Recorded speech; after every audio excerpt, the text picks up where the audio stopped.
Versículo 1 y 2 entonces dice: aconteció que se hallaba allí, dice, un hombre perverso que se llamaba Seba, hijo de Bicri, hombre de Benjamín.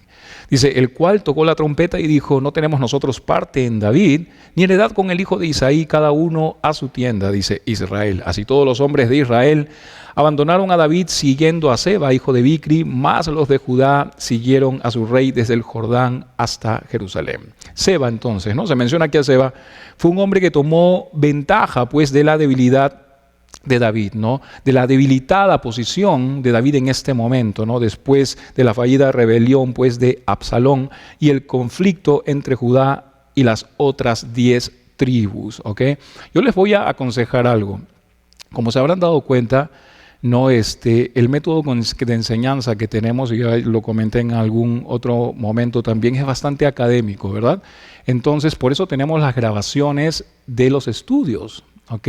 Entonces, si en algún momento te perdiste o no viniste el domingo pasado, lo que sea, te recomiendo que hagas el esfuerzo que puedas, si quieres aprender, y puedas escuchar los estudios pasados también para que estés al tanto y así yo no tenga que recapitular, porque a veces hago eso, ¿verdad? Entonces, vamos a hacer eso. Y otra cosa también que hemos comenzado a grabar, y eso es buenísimo, el de estudio pasado 50 personas entraron, casi de corrido, en 2 días, si no me equivoco, ¿no? Entraron a escuchar los estudios.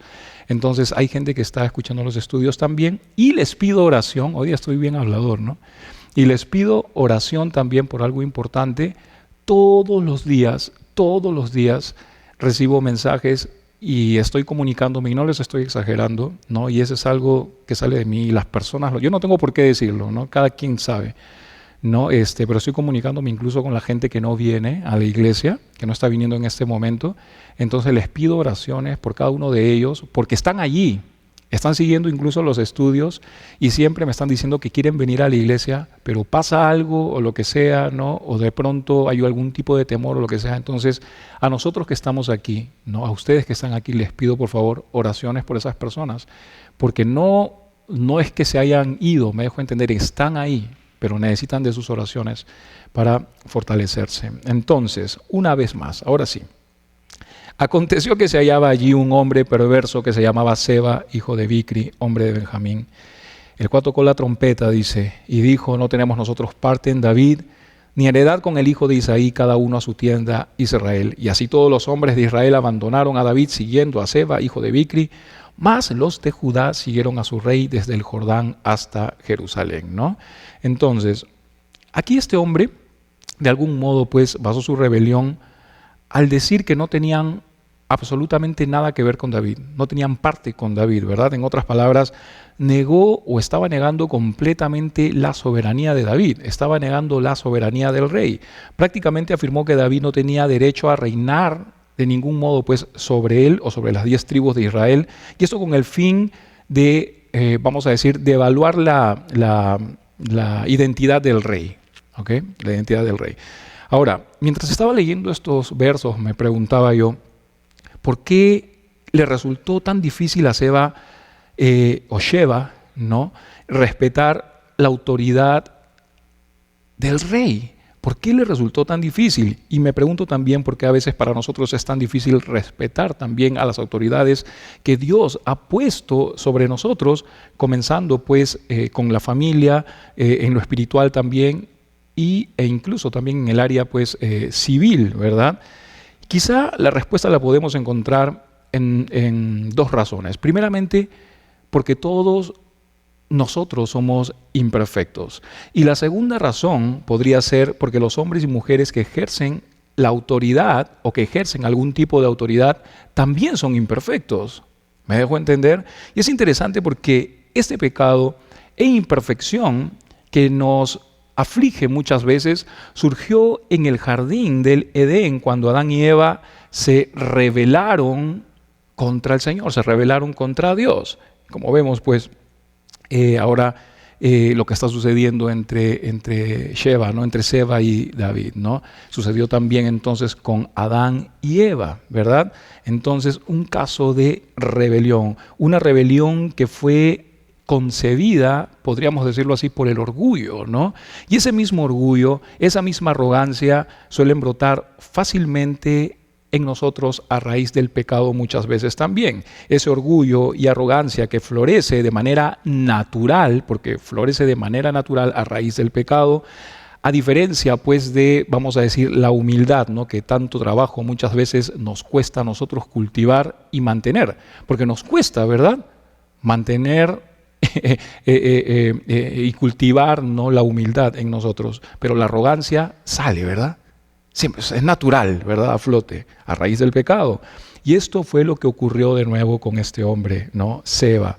Y esto es lo que ha ocurrido pues con muchas personas que a través de la historia han ostentado el poder. Muchos han sido crueles, muchas personas han sido injustas, muchas personas han sido también tiranas, ¿no? De hecho, la historia nos entrega una larga lista de atropellos cometidos por aquellos que en algún momento tuvieron también autoridad, ¿no? Pensemos, por ejemplo, en el caso de Saúl, ¿no? Cuando Jehová lo escogió para ser rey, él era un hombre bueno, ¿verdad? Tú recuerdas, ¿no? De algún modo era un hombre bueno, ¿verdad? Saúl era un hombre humilde, pero después se dejó dominar pues totalmente por el orgullo, se dejó dominar por la envidia, llegando pues a perseguir al fiel David, ¿no? Y eso lo hemos leído en algún momento también. Y más tarde el propio David también fue nombrado rey, y aunque se convirtió en uno de los mejores monarcas de Israel, también pues abusó de su posición al robarle pues la esposa a Urías, elitita, y poner a aquel hombre, ¿no?, inocente en la primera línea de batalla para que muriera también, ¿no? Entonces, como vemos, la imperfección conduce a los seres humanos a manejar mal, totalmente mal, el poder, ¿no? Y esta situación se agrava cuando no se tiene ningún tipo, y esta palabra, grábatela bien, no tiene ningún tipo de respeto por Dios. Esa palabra es muy importante, respeto por Dios. ¿Okay? Hoy en día incluso los judíos no escriben el nombre de Dios de continuo, ¿has visto? Ponen unas líneas ahí sin completar el nombre. Imagínense eso. Sin embargo, muchas veces, y eso es una exhortación para todos nosotros, ¿no? He escuchado a muchos cristianos hablar y decir, de una manera tan simplona, me dejo decir, me dejo entender de Dios, ¿verdad? Oh, sí, que Dios, que esto, lo demás, que... Yo digo... ¿No? ¿Qué pasa? ¿No? Recuerdo en algún momento que estábamos haciendo un viaje, hicimos un viaje misionero, y me acuerdo que un misionero le preguntó a una persona que estaba por la calle, le dijo, ¿conoces a Dios? Y esa persona le dijo, ¿cómo no voy a conocer a Dios? Que Dios es mi no sé cómo dicen, mi parce, mi causa. ¿Cómo dicen en México? ¿Cómo le dicen en México a un parce, a un causa, a un amigo? Mi compa, ¿no? Mi compa, mi esto. Y recuerdo que ese misionero le dijo, mira, solamente por el hecho de escucharte cómo tú estás hablando, te puedo decir que no conoces absolutamente nada de lo que es Dios. Y ahí se quedó así, ¿no? Y es cierto, ¿no? Entonces, en vista de todos los abusos pues cometidos y las malas experiencias que se pudieron haber tenido anteriormente, quizá podemos incluso preguntarnos, entonces, ¿por qué debo respetar yo algún tipo de autoridad? ¿Me dejo entender? De pronto hemos tenido alguna decepción con algún tipo de autoridad, ¿no? Y hemos llegado al punto que hoy en día nos cuesta respetar la autoridad. La respuesta es simple de entender, creo yo, ¿no? Más simple de entender que la propia pregunta incluso. Una de las principales razones por la cual respetamos la autoridad es porque la obediencia contribuye a nuestro propio bienestar. Y eso es algo que nosotros tenemos que saber. En otras palabras, por norma general, cada vez que Jehová nos pide respetar la autoridad, nos indica también los beneficios que esto trae. ¿Me dejo entender? Por ejemplo, ¿qué nos promete si honramos a los padres? Si honramos a los padres, nos promete que tendremos una vida larga y feliz, bendecida, ¿verdad? Eso lo vemos en Deuteronomio 5:16, Efesios 6 también. Y si seguimos su consejo a través de la autoridad espiritual, nos promete también que no sufriremos daños espirituales. Eso nos lo dice la palabra también en Hebreos 13. Y si respetamos a las autoridades civiles, nos promete el Señor que estaremos protegidos también bajo estas autoridades. Eso lo dice Romanos 13. ¿Me dejo entender entonces? El saber las razones del por qué debemos respetar la autoridad que Dios ha puesto sobre nosotros nos va a permitir entender el por qué debemos nosotros de respetarlas, aunque suene redundante, ¿no? Ahora, con respecto a los pastores específicamente, algo que tú tienes que saber es que ninguno de nosotros somos perfectos, ¿sí? No somos perfectos, ¿no? Y te habrás dado cuenta, ¿no? Con el pastor que tienes, ¿verdad? Todos lo sabemos, ¿sí? Pero somos conscientes, todos nosotros, los pastores, que hemos sido puestos por Dios para cumplir 4 aspectos primordiales, sumamente importantes. Primeramente, el supervisar a la iglesia. Eso lo vemos en 1 Timoteo 3:1, ¿no? El principal significado de la palabra obispo es sobreveedor. Eso es lo que es, ¿no? Supervisor, ¿no? Entonces, la responsabilidad del pastor y de los otros ancianos de la iglesia también es la de la supervisión general del ministerio y el funcionamiento de la iglesia, ¿no? Y esto incluye también el manejo de las finanzas dentro de la iglesia, ¿no? Yo quiero que sepas que Steve, Jaime y yo tenemos una reunión cada cierto tiempo para hablar de todas estas cosas, y quiero que sepas también, aprovecho esto, que nosotros estamos totalmente abiertos y transparentes para responder cualquier duda, pregunta, inquietud que tú puedas tener, por favor, ¿ok? Otra razón también, otro aspecto primordial que debemos de cumplir los pastores es gobernar la iglesia también. 1 Timoteo 5:17 habla al respecto, ¿no? La palabra que se traduce como gobernar significa literalmente comparecer ante, ¿no? Y esto da la idea, pues, de guiar, ¿no? Esto da la idea también o incluye una idea de responsabilidad también, ¿no? De ejercer disciplina dentro de la iglesia y reprobar también a aquellos que se han apartado de la fe. Eso lo dice la palabra de Dios en Mateo 18:15 al 17, en primera de Corintios también 5, ¿no? Otra responsabilidad que tenemos nosotros los pastores es alimentar a la iglesia, ¿no? 1 de Pedro 5:3. Entonces, esto entrega pues la tarea de alimentar pues al rebaño, ¿no? Como muchas veces lo hemos escuchado, ¿no? Alimentar al rebaño, enseñar la palabra, ¿no? Y guiarlos de manera adecuada. Y por eso tanto mi interés del estudio de la palabra hasta el día de hoy. No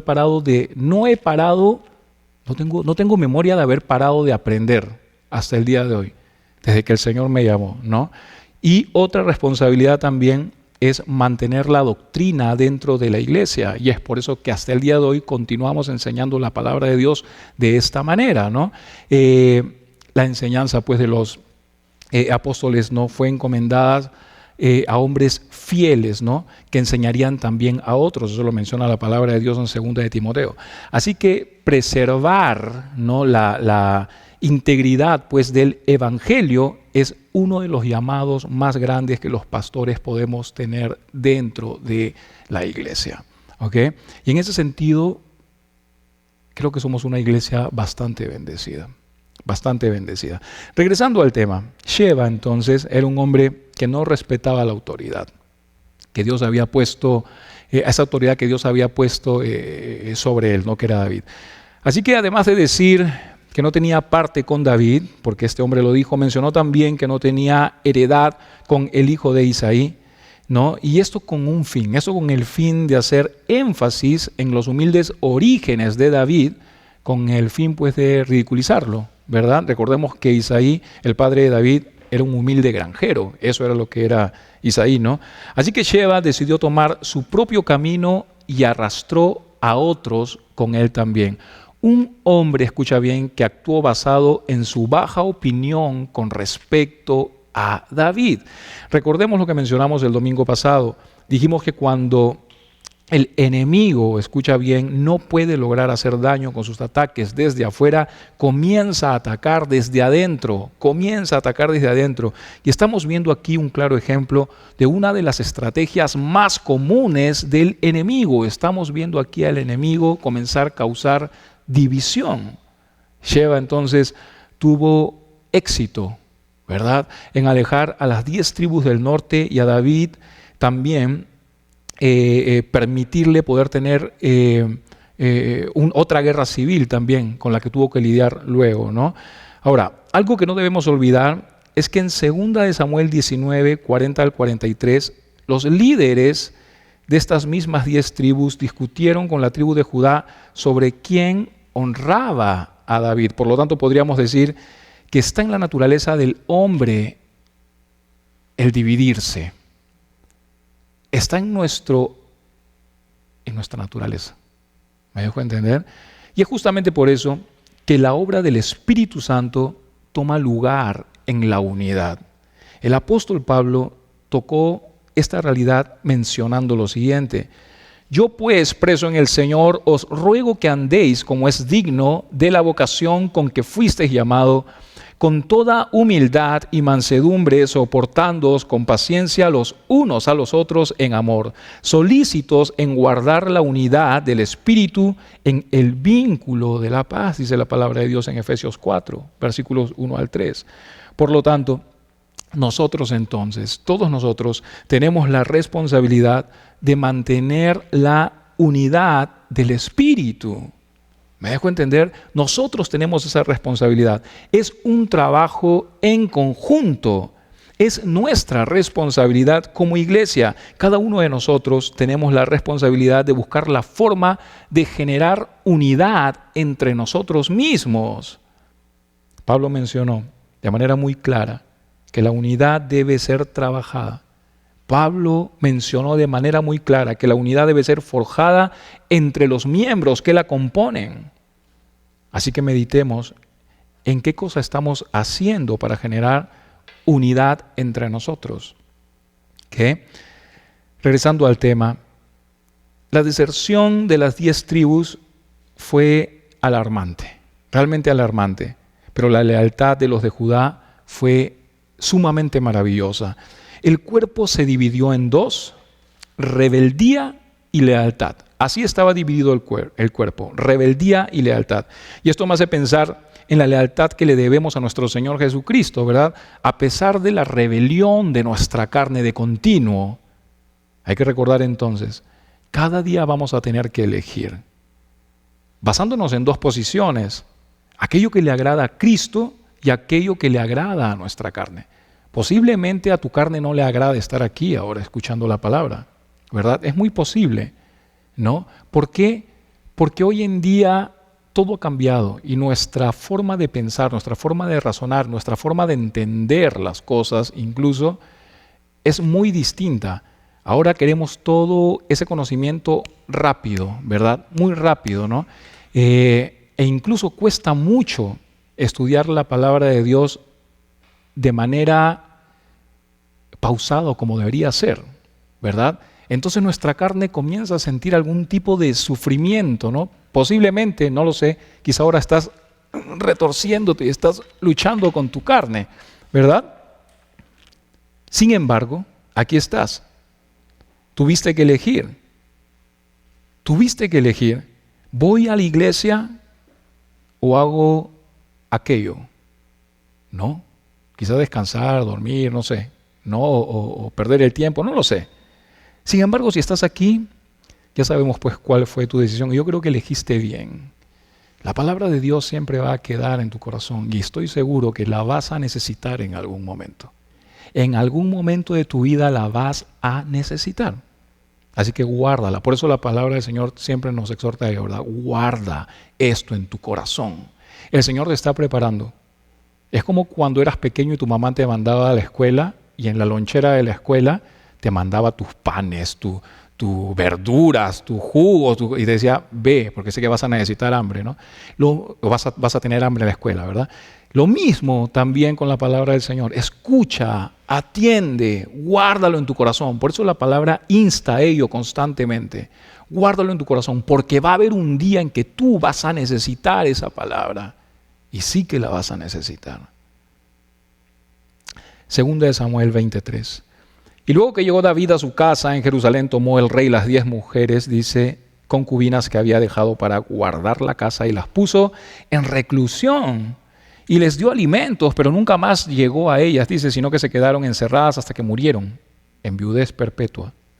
¡Wow! Recordemos que Absalón había violado a estas 10 concubinas, ¿no? Como parte de su rebelión contra David. Eso lo vimos en el capítulo 16. Así que a su regreso, David las apartó como las desafortunadas víctimas del pecado de Absalón. Una decisión bastante dura tuvo que tomar este hombre. No podía castigarlas porque ellas no estuvieron en la transgresión, ¿verdad? Mujeres que habían sido deshonradas por este hombre, por Absalón, tampoco podían casarse con otros hombres según sus propias tradiciones, lo cual podía ser peligroso para el Estado también. Así que quedaron estas mujeres en reclusión hasta que murieron en viudez perpetua. Sin embargo, hay comentaristas que indican que estas mujeres nunca dejaron de estar bajo el cuidado del rey, ¿no? Así que podríamos sacarnos de pronto la idea de que estuvieron viviendo en unas mazmorras, pues, ¿no? Podemos sacarnos esa idea. No lo sabemos en realidad con certeza, ¿no? Pero me apego un poco más al hecho de pensar que David estuvo al cuidado de estas mujeres. Sin embargo, fue de igual manera pues un triste destino para ellas, ¿no? Quedaron solas y recluidas a causa del pecado que ellas cometieron. ¿Así fue? No. No, ¿sí o no? Estás atenta, muy bien. A causa del pecado que cometió alguien más. Podríamos decir entonces, el triste destino de las 10 concubinas de David es un ejemplo de cómo nuestro pecado a menudo tiene horribles efectos en los demás. Terribles efectos en otros, ¿no? Ellas sufrieron por el pecado de Absalón e incluso por el pecado de David, ya que una cosa trajo a la otra, ¿verdad? Algo por lo cual cada uno de nosotros tenemos, pues, por qué meditar, ¿no? A veces no somos conscientes de cuánto dolor podrían generar nuestras malas acciones y decisiones a aquellos que realmente, pues, se preocupan por nosotros, aquellos que realmente, pues, nos aman. ¿No somos conscientes? ¿Hacemos las cosas inconscientemente? O a veces las hacemos conscientemente, pero hemos llegado a un punto de pecado que nos da igual, ¿verdad? El pecado muchas veces nos vuelve entonces insensibles. Versículos 4 al 5. Después dijo el rey a Amasa: convócame a los hombres de Judá para dentro de 3 días, y hállate tú aquí presente. Fue pues Amasa para convocar a los de Judá, pero se detuvo más del tiempo que le había sido señalado. ¿Qué hizo Amasa en ese tiempo? No estoy seguro. Aquí se menciona a Amasa.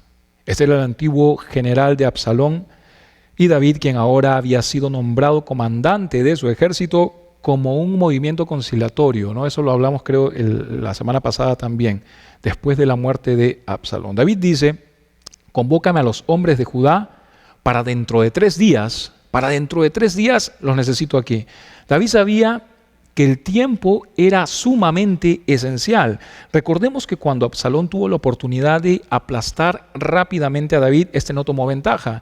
Y David no quería cometer el mismo error con Sheba ahora. Sin embargo, al seguir nosotros la lectura, nos damos cuenta que Amasa se detuvo más del tiempo que le había sido señalado, ¿verdad? 3 días. Sin embargo, este fue desobediente, no lo hizo así. ¿Qué hizo en ese tiempo? ¿No? Muchas cosas vienen a mi mente y no estoy seguro de esas cosas, pero de lo que sí estoy seguro es que no estaba a la altura del trabajo que le dio David. De eso sí estoy seguro. No pudo cumplir con algo tan simple de hacer. No lo pudo cumplir. No era un hombre totalmente competente. Y Joab, el antiguo comandante del ejército de David, derrotó totalmente a Amasa cuando pelearon luego juntos, ¿no? Versículos 6 al 7. Dijo David a Abisai, Sheba, hijo de Bieri: nos hará ahora más daño que Absalón. Toma pues, dice, tú los siervos de tu señor, y ve tras él, no sea que halle para sí ciudades fortificadas y nos cause dificultad. Entonces salieron en pos de él los hombres de Joab, y los ereteos y peleteos y todos los valientes salieron de Jerusalén para ir tras Sheba, hijo de Bicri, ¿verdad? David le dio estas órdenes entonces a Abisai, ¿no? Recuerda que Abisai era el comandante sobre la guardia personal de David y Joab era el comandante del campo de las tropas de David, ¿verdad? pero Abisai estaba al mando sobre él. Eso para que lo tengas como referencia. Versículos 8 al 10.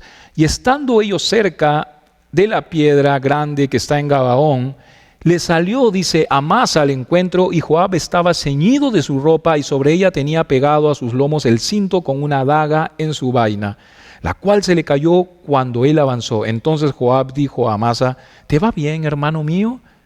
Y tomó Joab con la diestra la barba de Amasa para besarlo. Y eso era algo que se hacía comúnmente en aquellos tiempos, ¿no? Tomaban la barba como un símbolo de cariño, de bienvenida, me dejo entender, y eso fue lo que hizo él, ¿no? Dice, y tomó Joab con la diestra la barba de Amasa para besarlo, y Amasa, dice, no se cuidó de la daga que estaba en la mano de Joab, y éste le hirió con ella en la quinta costilla. Entonces podríamos decir que tenía dos armas, ¿verdad? Una en la mano y otra ceñida a sus lomos, como dice, ¿verdad? Entonces, no sé si lo hizo a propósito, podría ser que cayó, ¿no? Y todo el mundo estuvo distraído, porque posiblemente podrían haber estado psicoseados, ¿no? Como puede haber aquí algún tipo de enfrentamiento, lo que sea. Entonces imagínense eso, ¿no? Se le cae el arma y no tiene nada, ¿no? Sin embargo, tenía una daga escondida en la mano. Y este le hirió, dice, con ella en la quinta costilla, y derramó sus entrañas por tierra, y cayó muerto sin darle un segundo golpe. Pero no fue tan rápido como ustedes lo imaginan. Ahora vamos a entender. Después Joab y su hermano Abisai fueron en persecución de Seba, hijo de Bicri. Dice aquí que le salió Amasa al encuentro, ¿no? Aquel a quien se le había dado la orden de convocar a los hombres de Judá, y había fallado pues en el proceso. Sin embargo, a pesar de esto, no quiso quedar fuera de la batalla él, y se unió a las tropas leales de David en Gabaón. Le había fallado a David, pero cuando dijeron llamen a los leales, ahí fue corriendo él, ¿no? Ahí estaba él, leal supuestamente. ¿Qué es lo que quería? ¿Quería de pronto honra personal? ¿Quería los beneficios que venían de pronto con ese llamado? No lo sabemos. Sin embargo, dice aquí que cuando Joab lo vio, tomó con la diestra la barba de Amasa y con astucia y engaño lo hirió, dice, en la quinta costilla. Aquí Joab mostró de algún modo lo despiadado que era, ¿no? Asesinó a Amasa, el hombre que lo reemplazó como comandante de los ejércitos de David. Y lo hizo tanto por rivalidad como por la preocupación de que Amasa también no apoyara, pues, o no apoyaba genuinamente a David. Entonces habían muchas cosas envueltas aquí. Versículos 11 al 14. Y uno de los hombres de Joab se paró junto a él diciendo: cualquiera que ame a Joab y a David vaya en pos de Joab. Y Amasa, dice, yacía revolcándose en su sangre en mitad del camino. Y todo el que él pasaba, dice, al verle, se detenía. Y viendo a aquel hombre que todo el pueblo se paraba, apartó a Amasa del camino al campo y echó sobre él una vestidura. Luego que fue apartado del camino, pasaron todos los que seguían a Joab para ir tras Seba, hijo de Bicri, y él pasó por todas las tribus de Israel hasta Abelbet, Maca y todo Barín, y se juntaron y lo siguieron también. Por toda esta despiadada devoción a David, Joab, de algún modo podríamos decir que era un verdadero líder, ¿no? Los soldados naturalmente siguieron al comandante que exitosamente los había dirigido pues muchas veces antes, ¿no? Y Joab pudo encontrar a personas leales a David en todas las tribus de Israel. Cuando parecía que no había gente leal, Dios proveyó de gente leal. Dios nunca deja de proveer, ¿verdad? Nunca deja de proveer. Recuerdo en algún momento, y eso se los comparto, un momento, Jorge, tú estabas aquí, creo que había poca gente aquí en la iglesia, más poca de lo que hay normalmente, ¿no? Y en ese momento no puedo, se los digo de todo corazón, estaba en mi corazón como, Señor, he preparado todo este estudio. Yo sé que tu palabra nunca llega vacía, Señor. yo sé que nunca llega vacía. Yo sé que uno puede mover multitudes, Señor, así que allá voy. Y me acuerdo que llegué aquí y ese día llegó, ¿te acuerdas? Llegó una familia que jamás en mi vida había visto, que estaba de paso solamente, llegó otra persona, había gente aquí en la iglesia. Y solamente estaban de paso. Y cuando salí le digo a mi esposa, el Señor nunca deja de proveer para su palabra, jamás.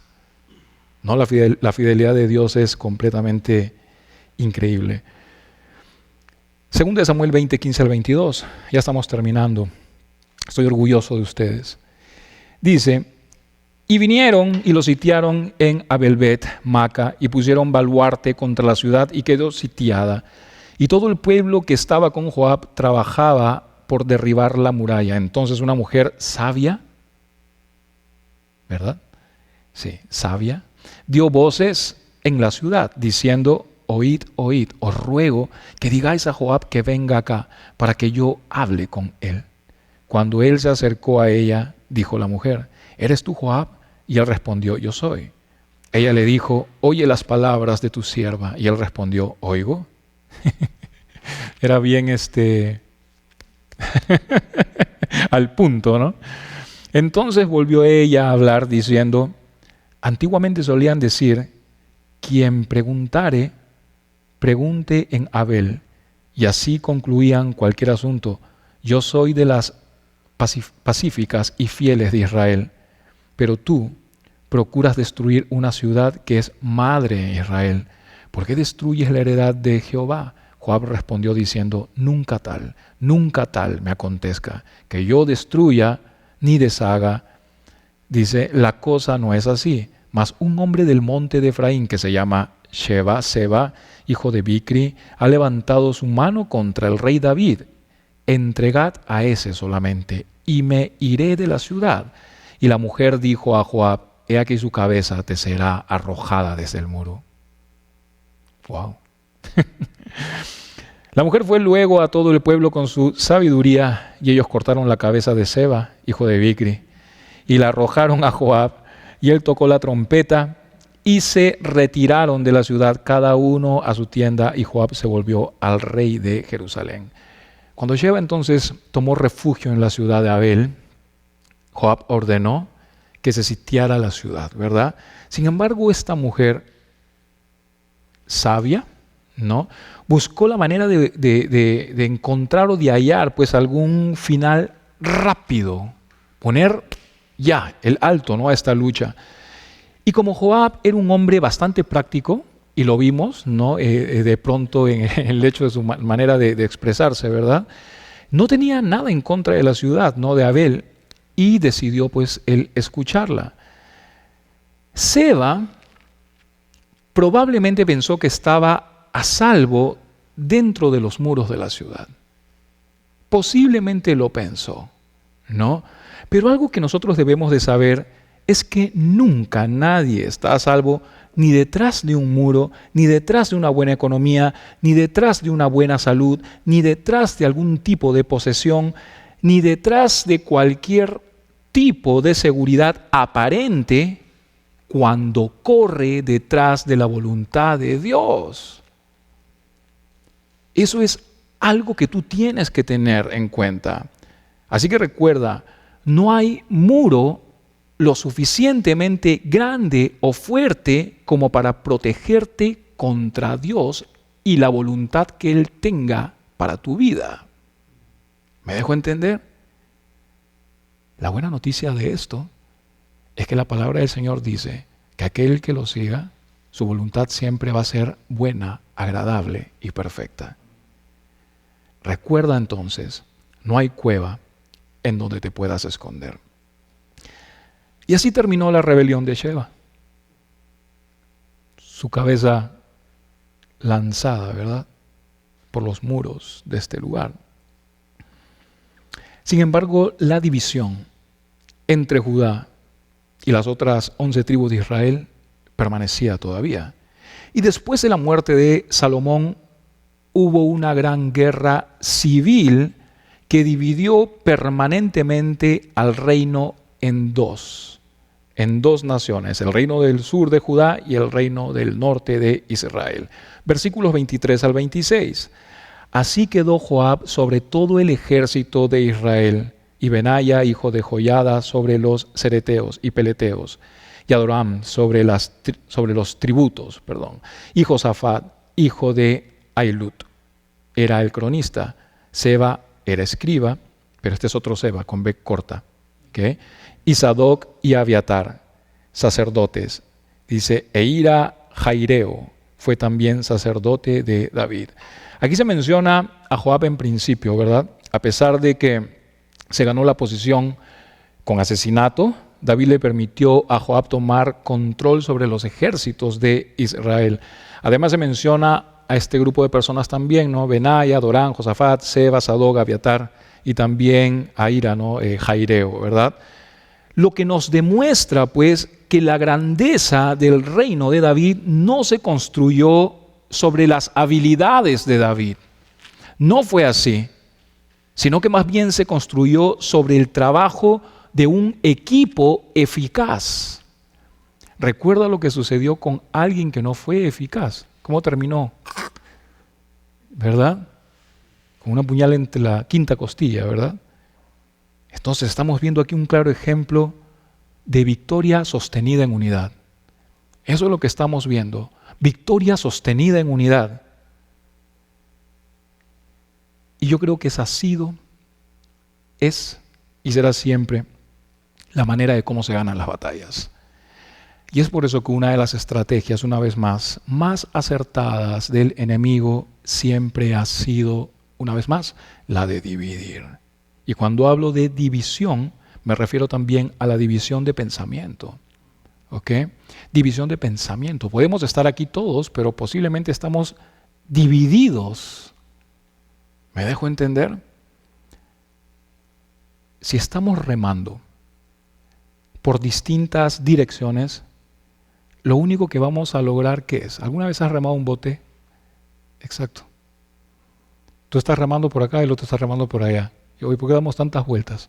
Eso es lo único que vamos a lograr si estamos remando en distintas direcciones. Girar en nuestro propio eje, ¿verdad? Vueltas y vueltas a causa de nuestra necedad, teniendo tan cerca la orilla, ¿verdad? Nuestra historia entonces no está muy lejos a la historia de Israel, ¿no? Aquellos que caminaron por el desierto 40 años teniendo la tierra prometida 7 u 8 días, ¿no? De su posición. Así que hay que recordar, busca la manera de fomentar la unidad. Ora por tu hermano, invítalo a tu casa a comer contigo. Hazlo. Y no lo hagas únicamente con aquellos que te caen bien, ¿no? Bueno, si me invitas mañana, voy a suponer que te caigo mal. ¿Me dejo entender? Invítalos, hazlo, fomenta la unidad. Busca a los que has dejado de ver por tanto tiempo y anímalos. ¿Okay? Entonces recuerda lo que el apóstol Pablo nos dejó como tarea. Yo pues, preso en el Señor, os ruego que andéis como es digno de la vocación con que fuisteis llamados con toda humildad y mansedumbre, soportándoos, dice, con paciencia los unos a los otros en amor. Gracias porque me soportas. Posiblemente no te gusto, posiblemente no te gusta mi estilo, ¿verdad? Pero ¿quién dijo que me gusta el tuyo? Entonces nos soportamos mutuamente, ¿verdad? Ese es el amor de Cristo en nosotros, soportándoos con paciencia los unos a los otros en amor, solícitos, dice, en guardar la unidad del Espíritu en el vínculo de la paz. Si somos una iglesia en la cual entre nosotros hay paz, ya ganamos. Pero si no, estamos perdidos, ¿verdad? Entonces esa es la tarea de el Señor para nosotros esta semana. ¿Ok? Busquemos la manera de fomentar unidad entre nosotros. Quitemos de nuestra cabeza el hecho de hacer muchas otras cosas más que quisiéramos hacer. El Señor nos está pidiendo hoy, esta tarde, trabajar entre nosotros como cuerpo, y fomentar y buscar la unidad. Vamos a orar.